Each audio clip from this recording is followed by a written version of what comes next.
A very good evening to all of you. I welcome you all to the ICAN initiative, the Hindu and Indian Express analysis. So we will start the day with the personality of the day. Today we will be talking about Aishwarya Pradhan. So to introduce Aishwarya Pradhan to you, she is the India's first transgender civil servant.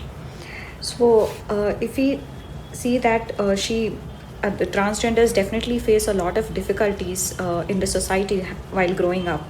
So she had been humiliated by her teacher in the school and even later sexually abused also.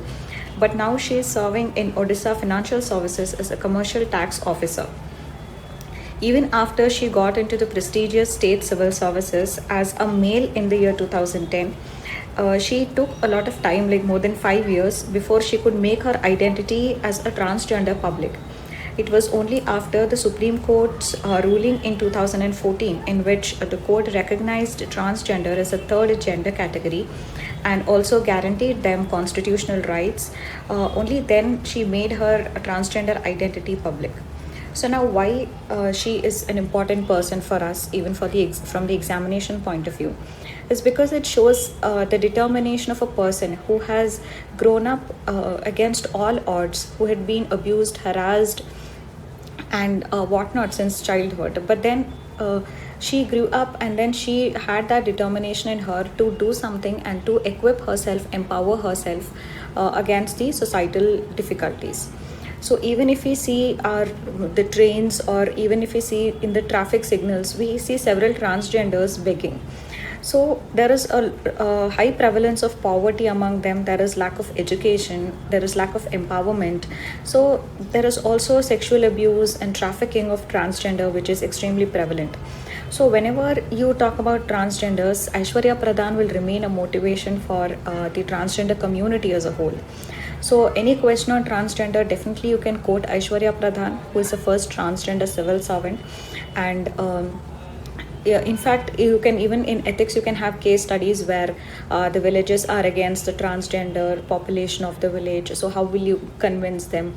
So in which case you can take the example of people like Aishwarya Pradhan, who have achieved so much in their lives being a transgender as well. So there is no such limitation at all, and such examples can be given to convince the people that they too are like everybody else, and there is nothing different or about them.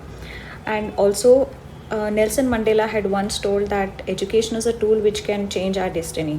So in this case also, it shows that despite facing so much of humiliation since the childhood for being a transgender, she used that tool of education to transform her life.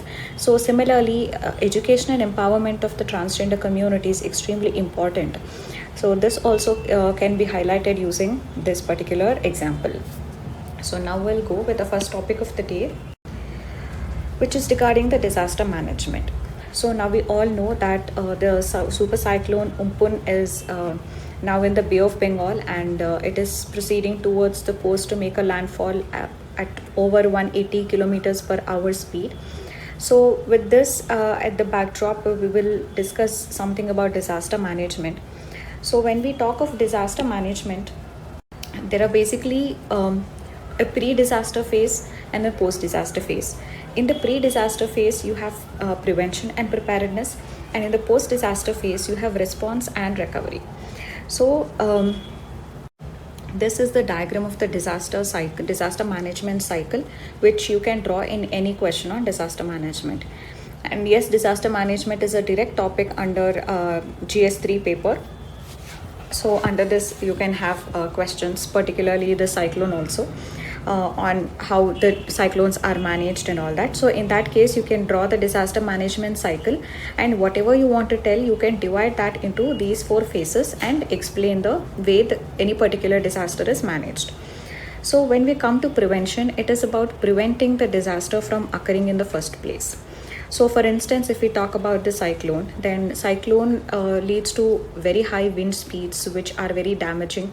And cyclones also lead to storm surges, so which brings extremely huge waves to the coasts and downpour as well. So in this case, how do we go about preventing this disaster? Is by preventing such such huge wind speeds and the storm surges.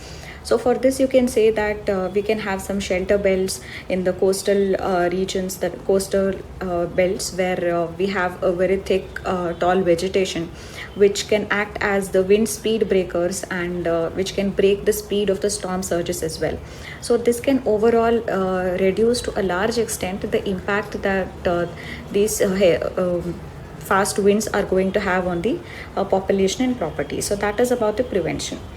So when we come to preparedness, it is all those measures which are taken in order to reduce the impact that this disaster may have on the population and the economy. So in this case, in this phase, you can say you have the IMD, the Indian Meteorological Department, which is giving the warning signals, the early warning signals, and all the forecasts that the IMD is giving. So that comes under the part of preparedness, and also evacuation of people. So in this case, the state governments have already evacuated more than 3 lakh people from the coastal districts. So evacuation is again being prepared to it. Then cyclone shelters are being built. So in these cyclone shelters, people who are in these highly vulnerable areas are being shifted to these cyclone shelters so that they are safe there and they are away from the cyclone hotspot. And we have the NDRF, which has already been deployed in the region where the cyclone is about to make the landfall. So 36 teams of National Disaster Response Force have already been deployed in West Bengal and Odisha. Apart from this, even teams from the Army and Navy, along with the ships and aircrafts of the Navy, the Coast Guard, all of these have already been deployed. This again is a part of the preparedness because they are now occurring even before the disaster has occurred. Also, once the disaster occurs, there is a very good chance of the telecommunications, the transportation all getting disrupted. So because of this, even the Department of Telecommunications and Ministry of Power have also been deployed so as to ensure the maintenance of essential services. So this all points to the preparedness before the disaster. Then is the occurrence of the disaster, and post occurrence is the response. Response is mainly with respect to the relief to the victims of the disaster, their rehabilitation. So in this comes whoever is struck in the place of the disaster, they need to be evacuated immediately. Then we need to create disaster relief camps where those who have been evacuated will be placed there, and their food, clothing, first aid and other medicinal requirements will be taken care of.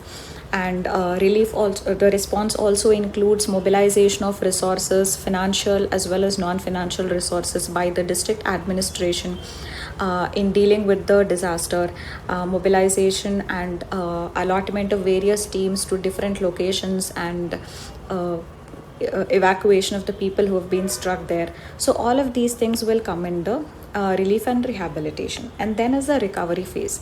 And the recovery phase is little bit long term in nature. It talks about during the disaster there may be some loss of livelihoods. So how do we go about bringing back these livelihoods? There may be loss or damage to property, so how to rebuild this property? There will be the houses of the people would have been destroyed, so how do we rebuild those houses?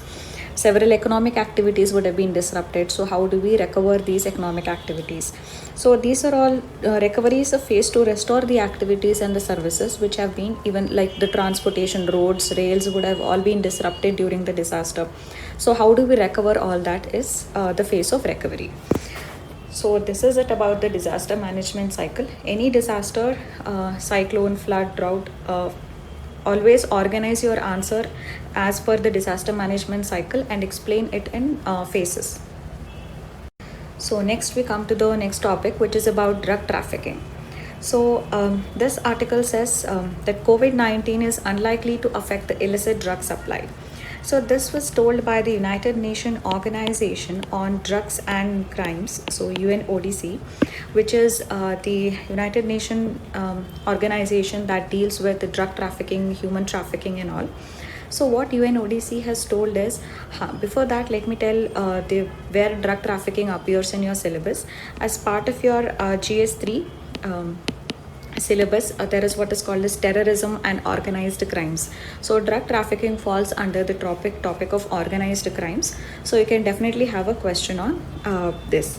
So United Nations Organization on Drugs and Crimes has told that even when there is lockdown because of COVID, the drug smuggling has continued on, and there was no such major disruption.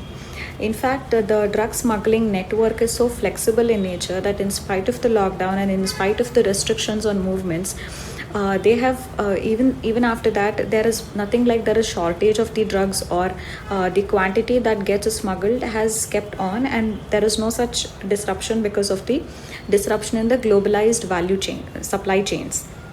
So this is what the UNODC has told.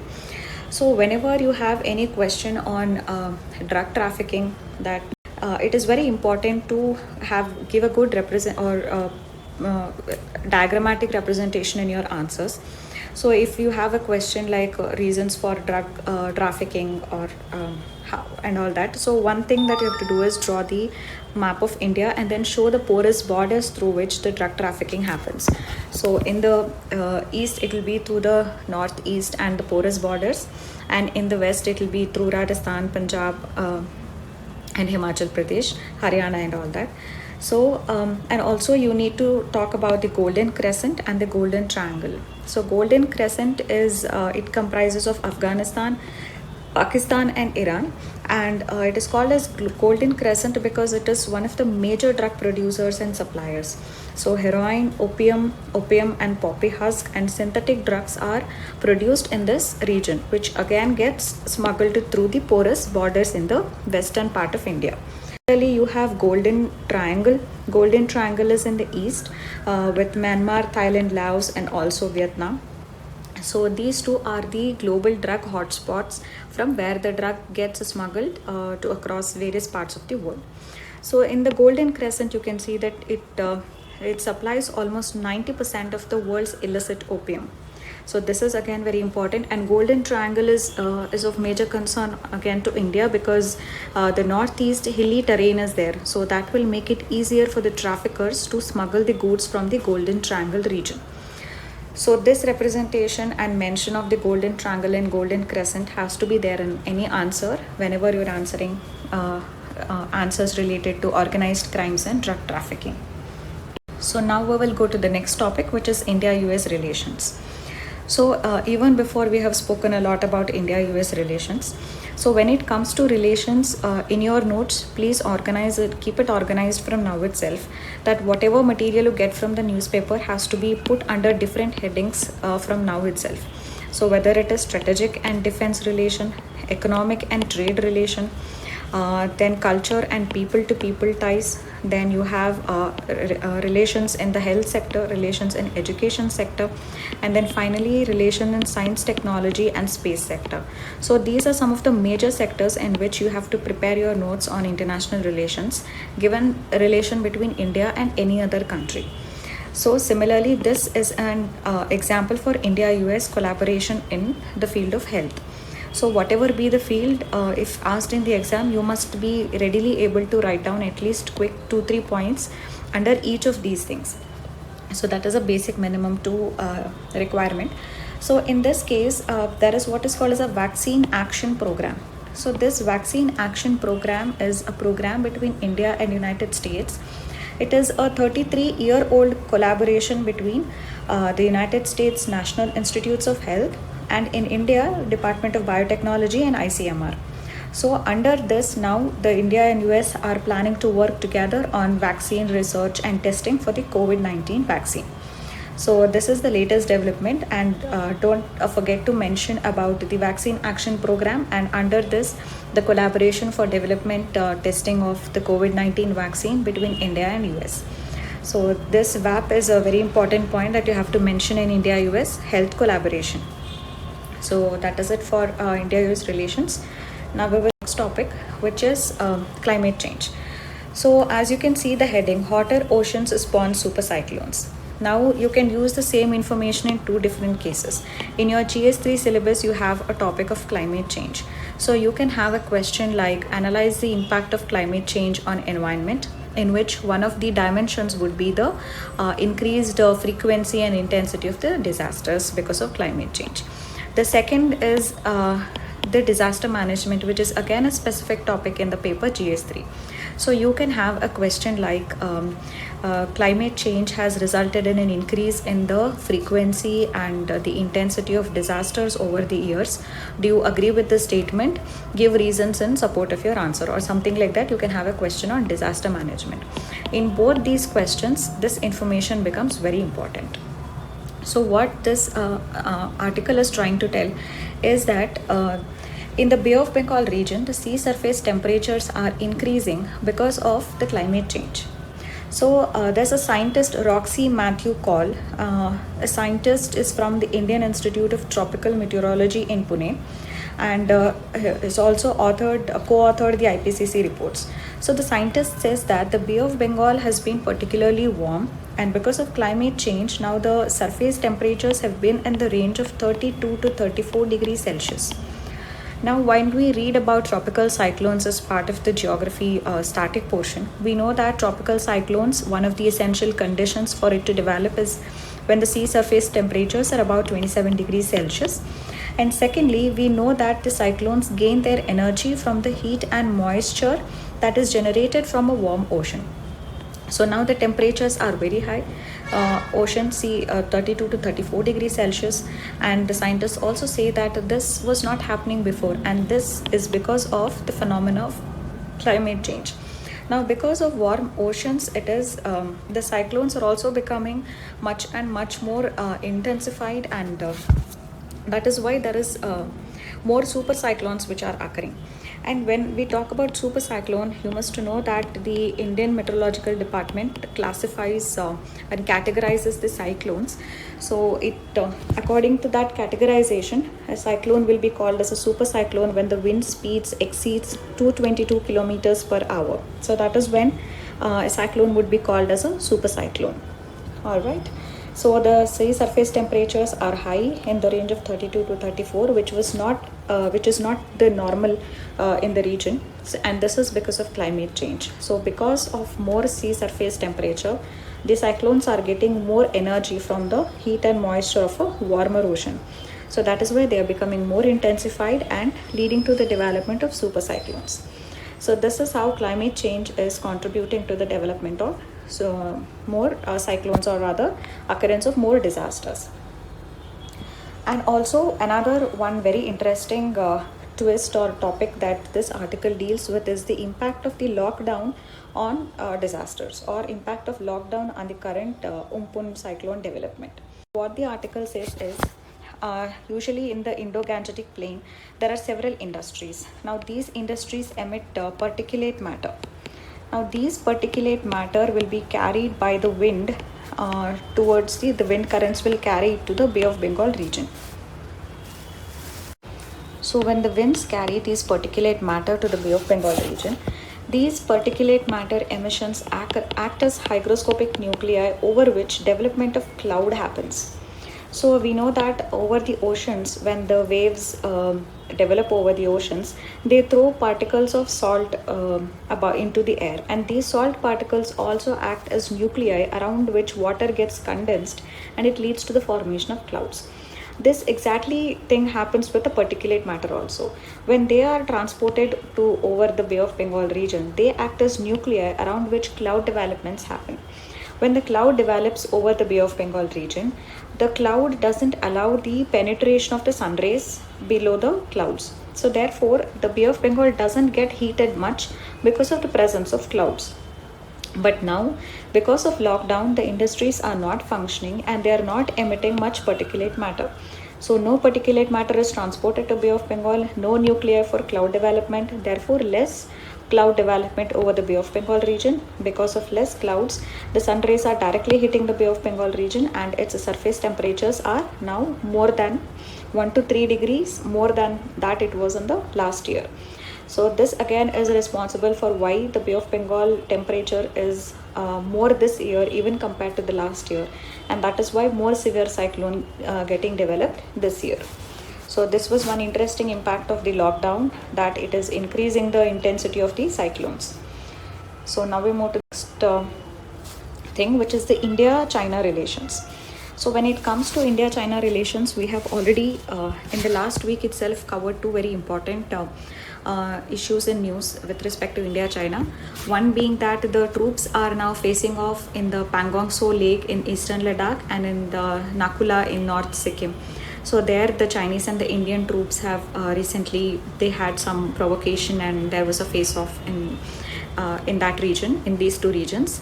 And the second thing we read was that one Chinese company, Power China, has been given contract by Pakistan to build the Amar Basha Dam in the Gilgit-Baltistan region, which is an integral part of India, but it is under occupation by Pakistan at present. So these two important news we have covered just in the last 1 week. And in detail, we have already covered India-China relations before. So in this article, it was an analysis as to the reasons why there has been that these troops face off. So you can have a question in the mains, like in the recent years, there has been a spike in the standoff between the troops of India-China at the border. So analyze reasons for the same. So let us look into the reasons for this. So there were basically two articles, one in Hindu and another in Indian Express. I have combined the two. Alright, so the first reason for the spike in the standoff is that first of all, there is a general breach of the agreements that have been signed in the past when it comes to peaceful patrolling of the border. So in the 2005 itself, there was a protocol on protocol on confidence building measures related to patrolling in the border. So this protocol said that no country will use force or even threaten to use force against the other, and also both sides will treat each other with a lot of respect, courtesy, and they will also refrain from any provocative action. So they will exercise self-restraint and they won't provoke each other, and they will treat each other with respect. This was what was there in the 2005 protocol on confidence building measures. But this is also again getting breached every time. Similarly, in 2013, there was the Border Defense Cooperation Agreement. So Border Defense Cooperation Agreement of 2013 also held that they should not use force or even threaten to use force. And it also said that the patrols shall not follow the patrols of the other side. So these confidence building measures were also agreed as part of the Border Defense Cooperation Agreement, but this again is not getting followed. There is no proper implementation mechanism and there is no proper follow-up mechanism. So therefore, these two have not become very successful, and it is time and again leading to more face-offs.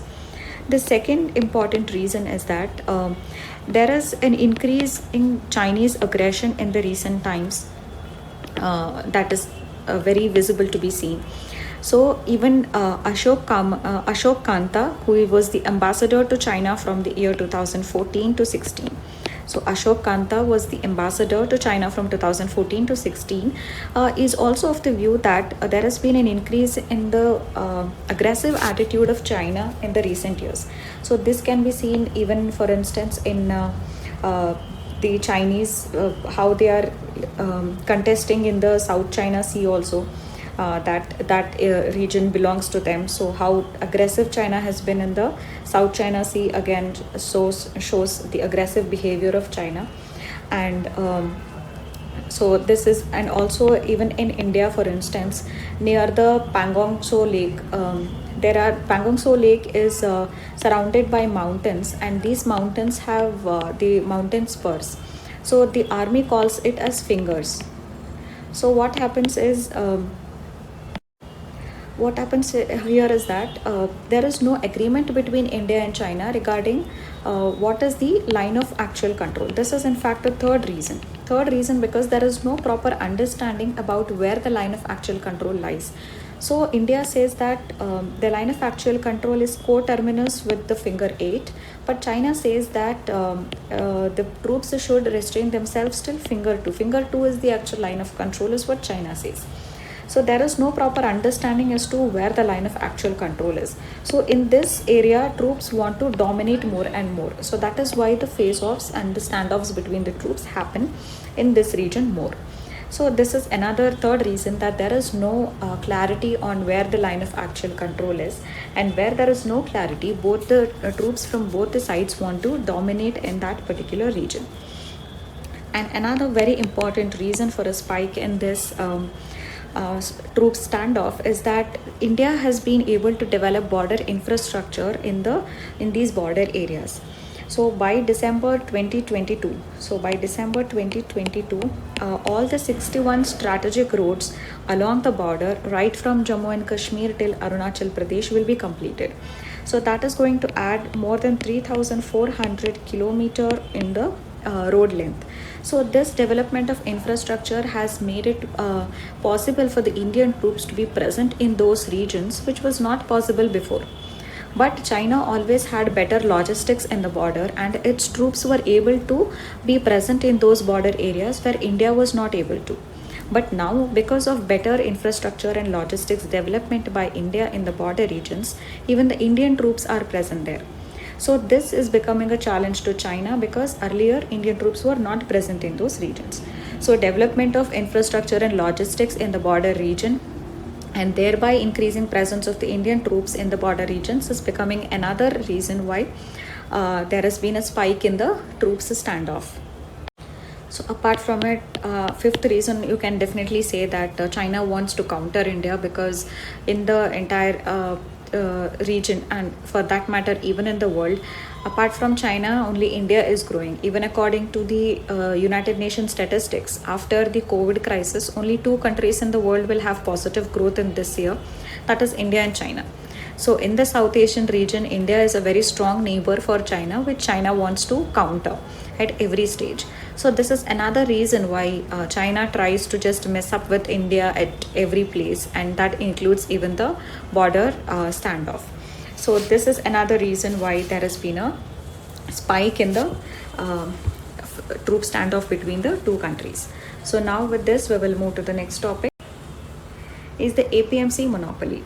So what this article spoke was that as part of the Atmanirbhar Bharat Abhiyan, some measures were announced which broke the monopoly of the APMCs. So what was the status before and what is the status after? We will analyze this. The status before was the APMCs enjoyed some monopoly, which means the farmers had to register themselves with one APMC, and they had to sell their produce only with that APMC. Similarly, even the buyers had to get licensed with these APMCs, and they had to buy only from these APMCs. So this was when we talk of Article 301, that trade and commerce throughout the territory of India is free. And when businesses have that freedom for when it comes to trade and commerce, then why not agriculture? So the farmer had to sell only to the APMC where he was registered. So this was restricting the ability of the farmer to find better markets and be able to sell anytime, anywhere.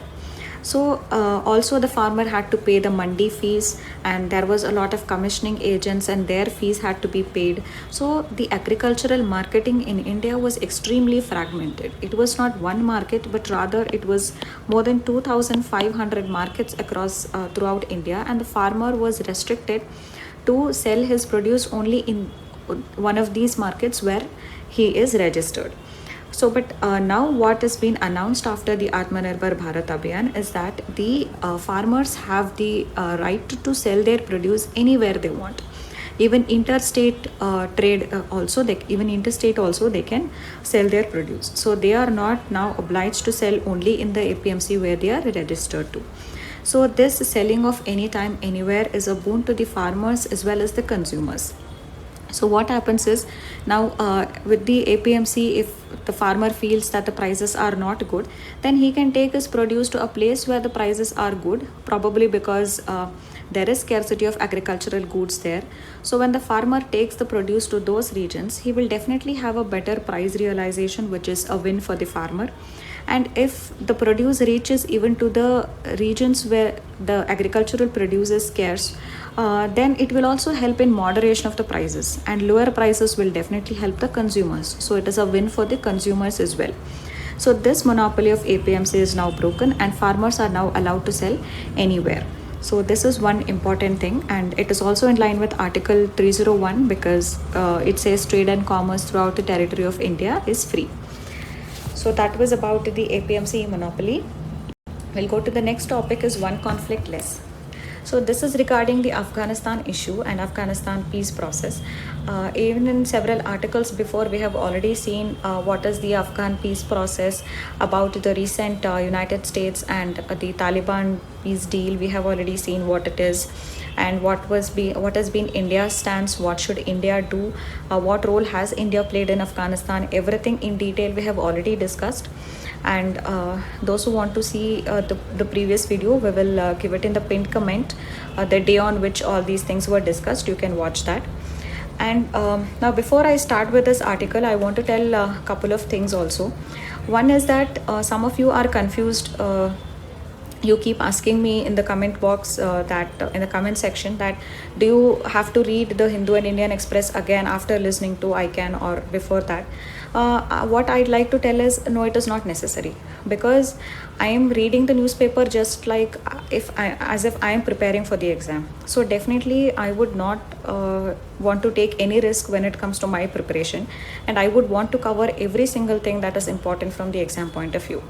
So please have that trust that I will not be missing any important thing from the two newspapers. And now it is high time that you start doing smart studies and smart work, because there is always scarcity of time, and you can utilize the time that gets saved because of this initiative. And another thing is, some of you are asking that some articles are not covered. For instance, yesterday I saw somebody asking that the India-Nepal on Kalapani was not covered. And another thing, I forgot that, what is that? Yes, WHO issue was not covered.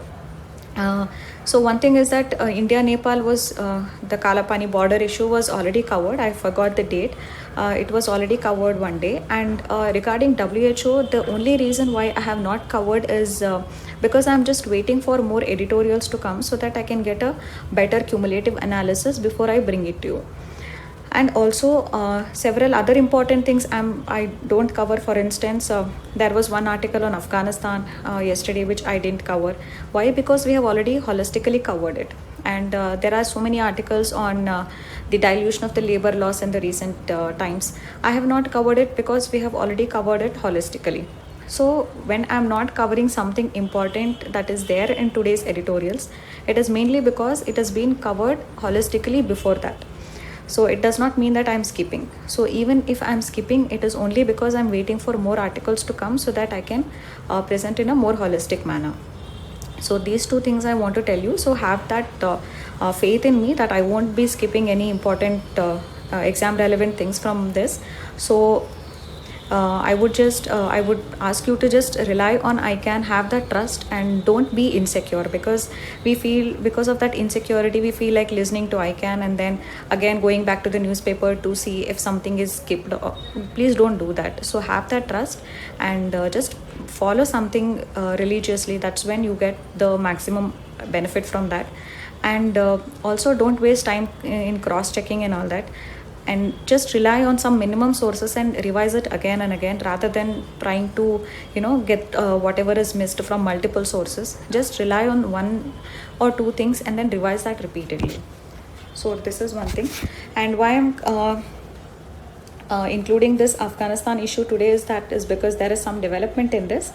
So an agreement has been signed between President Ashraf Ghani and also his rival Abdullah, that after the elections there was a standoff. So now this agreement has been signed. According to this agreement, Abdullah will get to nominate half of the cabinet, and also Abdullah will be able to talk with the Taliban whenever the Afghan government will be able to hold such a talk with Taliban, as the chairman of the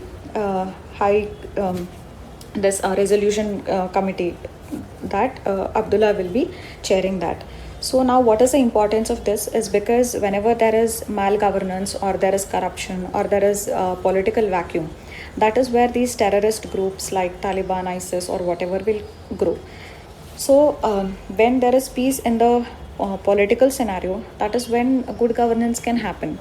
So this one is very important because of malgovernance also, and because of corruption and all that, these violent forces were growing in the region. So this is one thing that is good.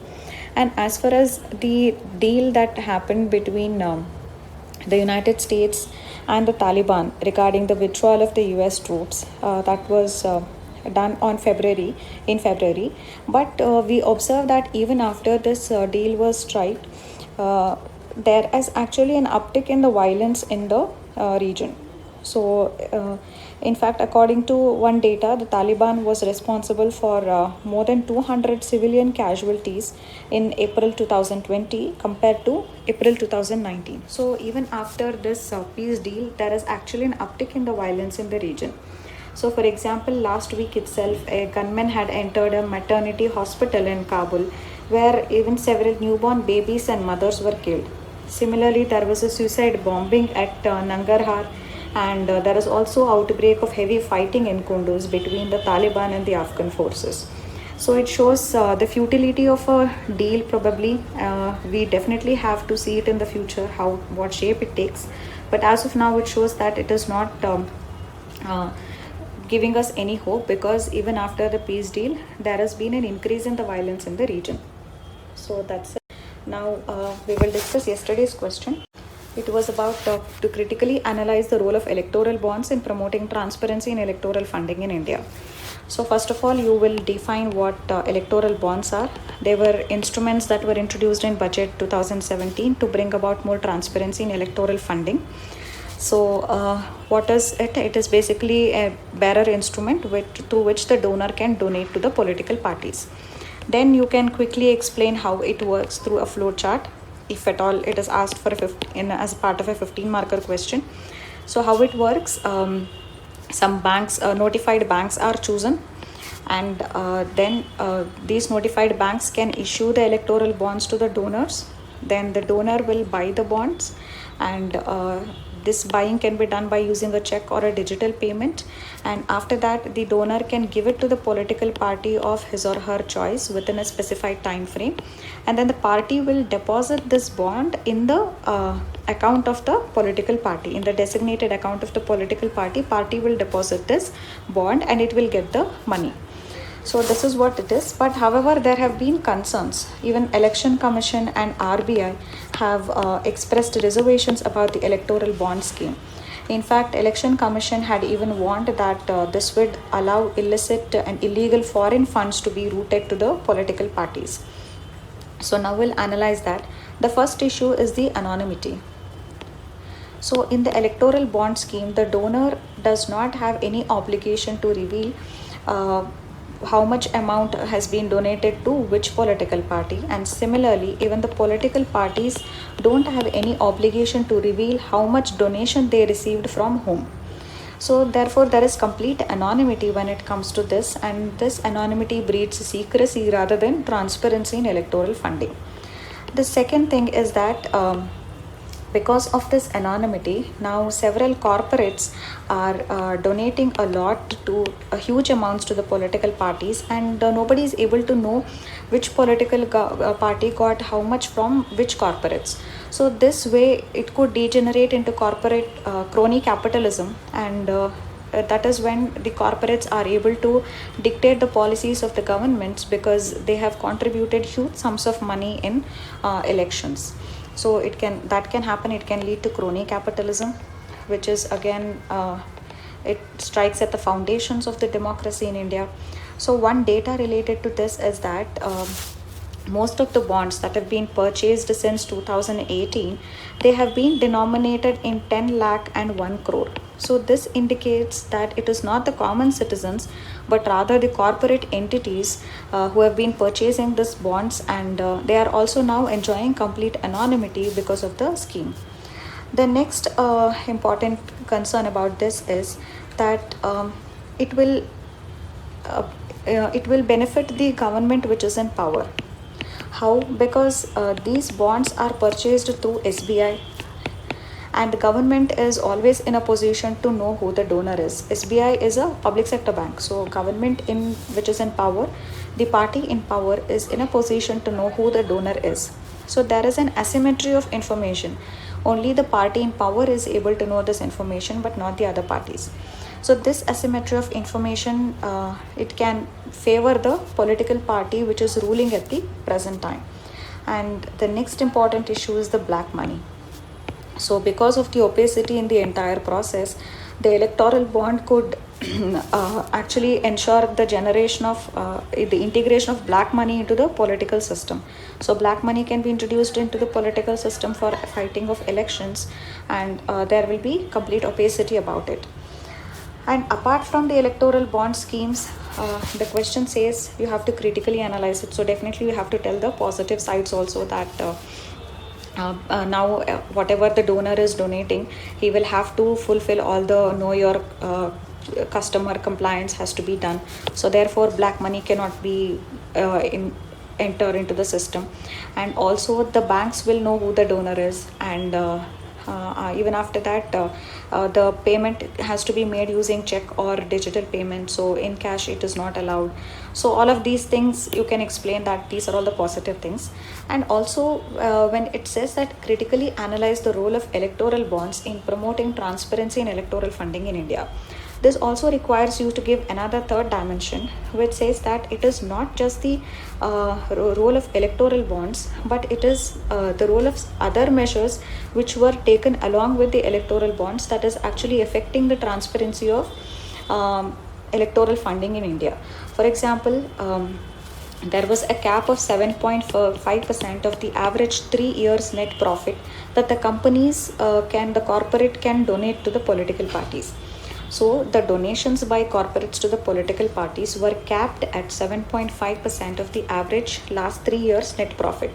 But this was now eliminated. Now corporates can contribute any amount of money to the political parties, and there is no cap in it. Similarly, the companies had to reveal their political contributions in their profit and loss statements. This was also done away with. Now the companies need not even reveal how much they contributed to the political parties in their profit and loss statements. Thirdly, earlier there was a requirement that only those corporate entities that were in existence for at least 3 years should only be able to donate. But now even that has been done away with.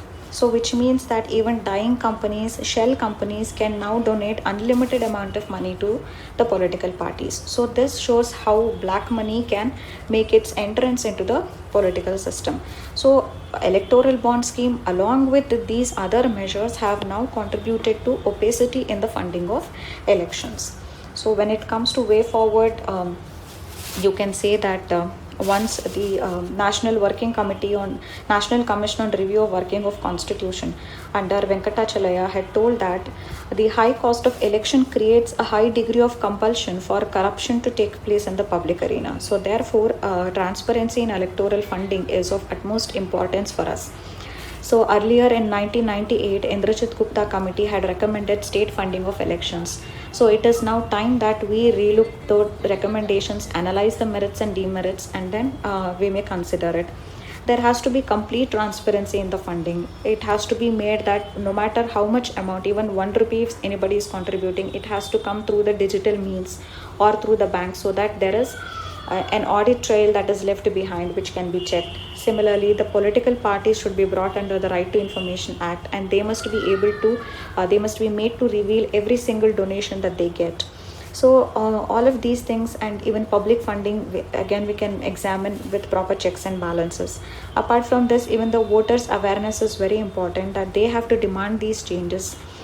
Because the government has its own vested interest in not doing the changes. So the voters, through being aware, will have to demand these changes. So with all these, you can code it. So today's question is, what is organized crime? Analyze the reasons for drug trafficking across the Indian borders. That's a 10-mark question for 150 words.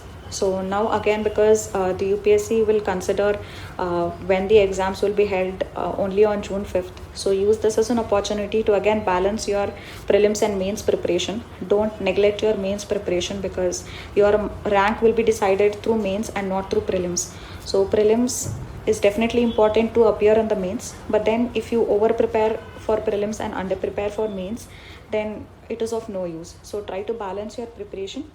So that's it for today. Thank you.